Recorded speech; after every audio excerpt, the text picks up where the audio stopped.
Professeur Didier Raoult, que pensez-vous du communiqué de presse annonçant les résultats préliminaires de l'étude Recovery? Comme d'habitude, je pense qu'il faut être prudent avant de voir les données. Les données telles qu'elles ont été communiquées et l'interview qu'a donné le responsable à François sont un peu surréalistes en réalité.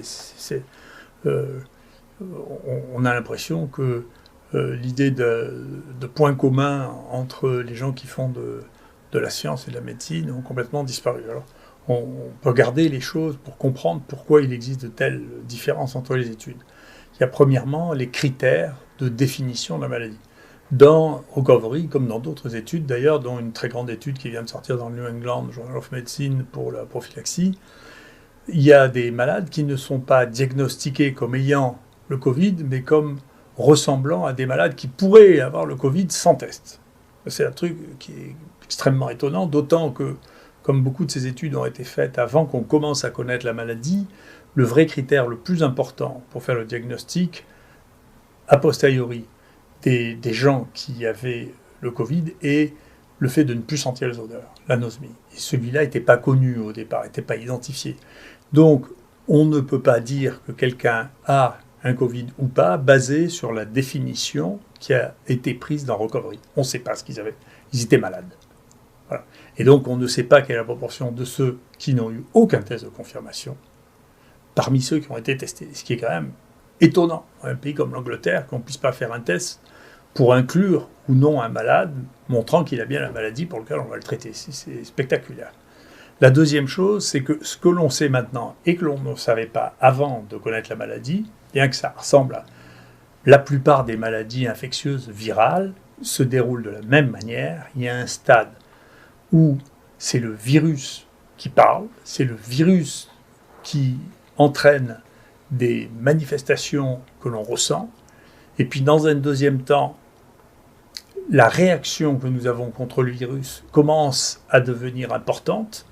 Dans cette maladie, elle finit par devenir extrêmement importante en déséquilibrant tout notre système immunitaire. Et enfin, la troisième partie, quand les gens sont en réanimation, on est dans une partie où il y a des lésions tissulaires, et là, c'est le réanimateur dont c'est le rôle. Donc au premier stade viral, il faut donner des médicaments contre le virus. Au deuxième stade tardif, il faut donner des médicaments, si possible, contre la réaction immunitaire. C'est pour ça qu'on parle des corticoïdes, qu'on parle des anticorps monoclonaux. Et enfin, au dernier stade, c'est le rôle de la réanimation de sauver ces gens et de les maintenir en vie jusqu'à ce que les tissus se réparent. Donc on ne peut pas prévoir le même médicament pour les 3 stades de la maladie. Tout ça, c'est des essais qui ont été faits avant même de commencer à comprendre la maladie. C'est pour ça qu'on ne peut pas faire les essais avant de commencer à comprendre la maladie. La troisième chose, c'est les doses qu'on donne. Par exemple, nous donnons la dose que moi j'ai l'habitude de donner dans les infections bactériennes que je traite avec l'hydroxychloroquine, qui est de 600 mg par jour. C'est une dose que je connais, c'est une dose qu'utilisent beaucoup des rhumatologues. En France, l'essai Discovery utilise une dose plus basse, 400, et Recovery utilise une dose que jamais personne n'a utilisée, de 2,4 g le premier jour, c'est-à-dire 4 fois la dose qu'on utilise. Alors, la bonne nouvelle, c'est que, manifestement, l'hydroxychloroquine n'est pas toxique, parce qu'avec 4 fois la dose qu'on utilise, il ne s'est rien passé sur le plan cardiaque, alors qu'il y a 15 jours, on me disait qu'ils mouraient tous de troubles du rythme cardiaque. Donc, au moins, c'est un bon essai pour évaluer la toxicité. Et on voit que la toxicité, même à ces doses-là, est très faible, puisqu'ils n'ont pas annoncé de toxicité associée à ça.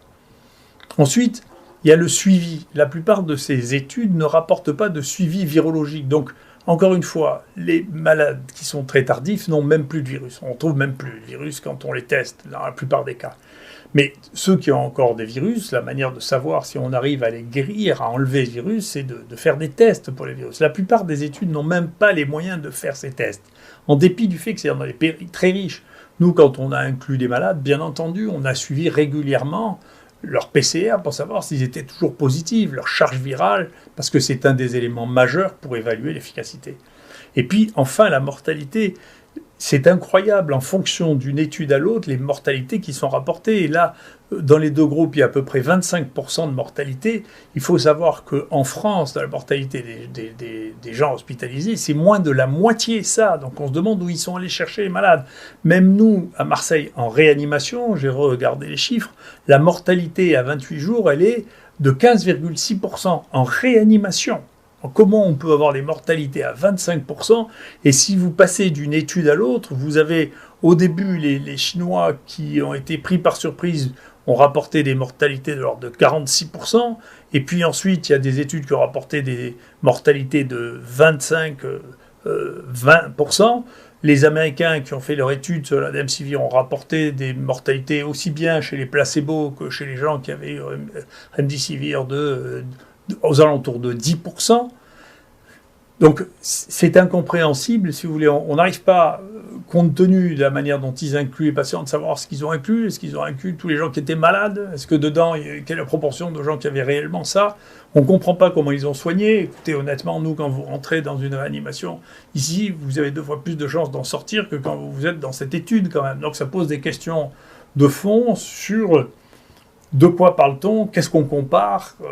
Qui c'est qui fait ces études? Comment on a pu valider des doses de cet ordre-là? D'ailleurs, les Indiens, donc c'est le monde qui devient à l'envers, c'est les Indiens qui disent maintenant à Oxford, vous ne savez pas utiliser l'hydroxychloroquine parce que vous utilisez des doses qui sont 4 fois celles que nous, on utilise.